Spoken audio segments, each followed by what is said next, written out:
Hey, what's up, everybody? This is Charles the Benson. Welcome you guys to another episode of the DREAMERSPRO show. We'll cover everything from sports, hot topics, classic debates, entertainment. And we'll give you guys a fresh perspective on things and how we see them. And folks, Michael Jordan is back at it again. Before we get into it, please make sure you like the video and sub to the channel. So as you guys know,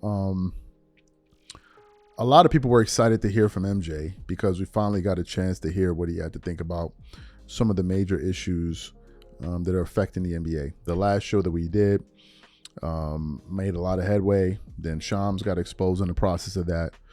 But one of the major topics that people were looking for Michael Jordan to address was load management, right? People were really eager to hear what MJ had to say because load management had become such a big problem for the NBA, and it was something that was turning off a lot of customers. At one point, the commissioner, Adam Silver, was advocating for it, saying that, oh, you know, the science is saying this, the science is saying that. And at the time, I was like, this makes no sense. How can you build up a callus for something by doing it inconsistently? The more you do something, the more your body is able to adapt. It seemed pretty rudimentary to me. And it seems like if you're inconsistent with something, that's what would lead to injuries. I mean, this made sense. Like, I mean, come on, like it just made perfect sense to me. But for whatever reason, they were trying to apply this kind of pseudoscience to it and saying, oh, no, it works and all of this. And then later on, we found out that it didn't work. And the commissioner then came out and said that, look, we've discovered that the science doesn't support this. I'm like, what science were you using to begin with, right? But load management had become very rampant in the NBA, where stars were missing games left and right. Kawhi Leonard, LeBron James. It was just becoming ridiculous. Even on marquee matchups, big television games on the road, players would just be sitting out for no reason, and it was absolutely inexplicable. Absolutely inexplicable. So during the interview on NBC Sports, they brought up this very topic, right? And I think Mike Tirico asked MJ. The title of the show was Michael Jordan, every game is an opportunity to prove. And they were talking about load management. So what we want to do now is want to play exactly what Michael Jordan had to say, because it has a lot of people talking.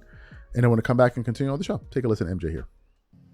The term load management has become such a hot button in the NBA. How I know you were going to talk about that one? Because you played 80 games a lot. You played 82. What do you think of when you hear the term load management thrown around? It shouldn't be needed, first and foremost. You know, I never wanted to miss a game because it was an opportunity to prove.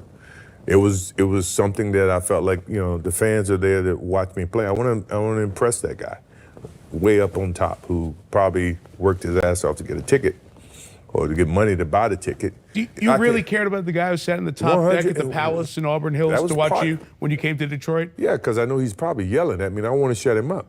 You know, he's calling me all kinds of names. I definitely want to shut him up. Right. You have a duty that if they're wanting to see you, and as an entertainer, I want to show, right? So if the guys are coming to watch me play, I don't want to miss that opportunity. Now, physically, if I can't do it, then I can't do it.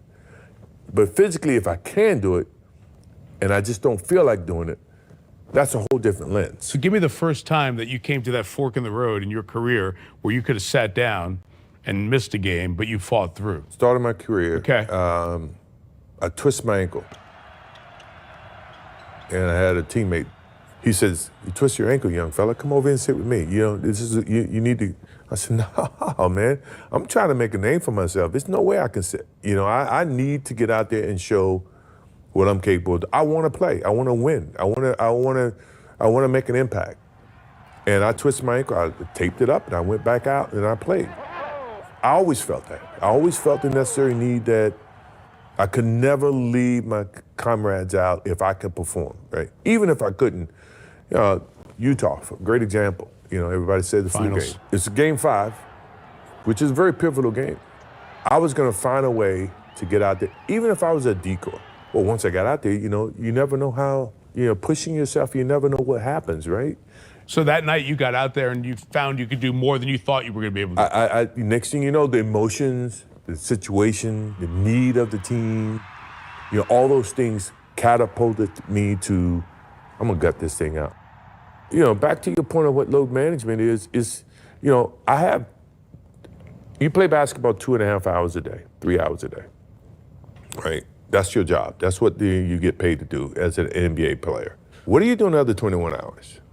I mean, to me, that's when you should be preparing for your next day of work or your next, challenge. Now, I'm the worst. Maybe I'm not one of the guys that you would probably model that, or I was going to say, did you do that every time? But you should think about that in retrospect of what load management really is. I always felt like one is a sense of pride for the fans that are paying. Right. Two is a sense of making sure that I stay sharp. I'm not going to lose it. And three, I want our rhythm as a team to always be there. It can disrupt that synergy that's happening. So you heard what Michael Jordan had to say. What is my immediate reaction to that? I think that MJ hit the nail on the head, and I also think that these comments from Michael Jordan prove that MJ he understood the mindset of a fan, right? You can tell that. Kobe was the same way, but MJ really understood the mindset of a fan. It meant something to him to perform every single night. And Michael Jordan was a guy that has played 82 games multiple times and played over 80 games multiple times in an NBA season. But it meant that much to him to go out there and put on a show for him. I also think that Michael Jordan, his comments, really exposed this modern era guys, man. And I'm going to tell you why. Because even after what Jordan said, they brought up this topic with the NBC crew, which featured Tracy McGrady, Vince Carter, and Carmelo Anthony. And would you believe Carmelo Anthony was still playing both sides of the fence on this issue? He was like, I understand why guys are doing it, but I also get what Melo was saying was this. And I think that what these guys have understood is that if I can play less games throughout a regular season, it would extend my career because I can play longer, in which case I can now make more money. Which really gets to the heart of the issue, which is this thing is all about money, right? It's all you will rarely find an NBA player that is genuinely concerned about the fans and the competition of it all. It's like very few guys are like, I want to play all the time. I want to play all the time. Very few. Now, one of the people like that is Russell Westbrook. Russell Westbrook, if he can, he'll play. But most guys are more thinking about their brands. They're thinking about, okay, if I play these amount of games, I can save more time on my body, then I can earn more money. That's what the entire game is about. And you know the saddest part about this? These people will never be remembered. They will never be remembered. Isn't it funny how that works? Isn't it crazy that MJ put it all on? Even Michael Jordan at the age of 40, he was playing 82 games. At the age of 40, he played 82 games. Banged up. He still went out there and played.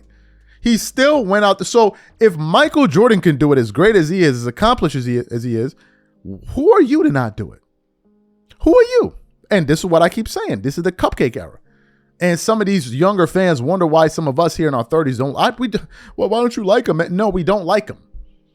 I don't like people that are half-assing their work, that are just selling the fans short. No, you're not. And then you're not going to turn around and tell me, oh, man, this is fantastic what you're watching. It's not. So stop trying to tell me it is. If you like it, like it. But don't go out there and say stupid things like, oh, this is the greatest ever. Just spare me with your nonsense. Spare me with your nonsense. So I'm very happy to hear from Jordan because now we're finally hearing from another authority figure who's giving us something different from what we've been getting from most of these guys for over the last 5 years. And it's refreshing. My God, it's refreshing.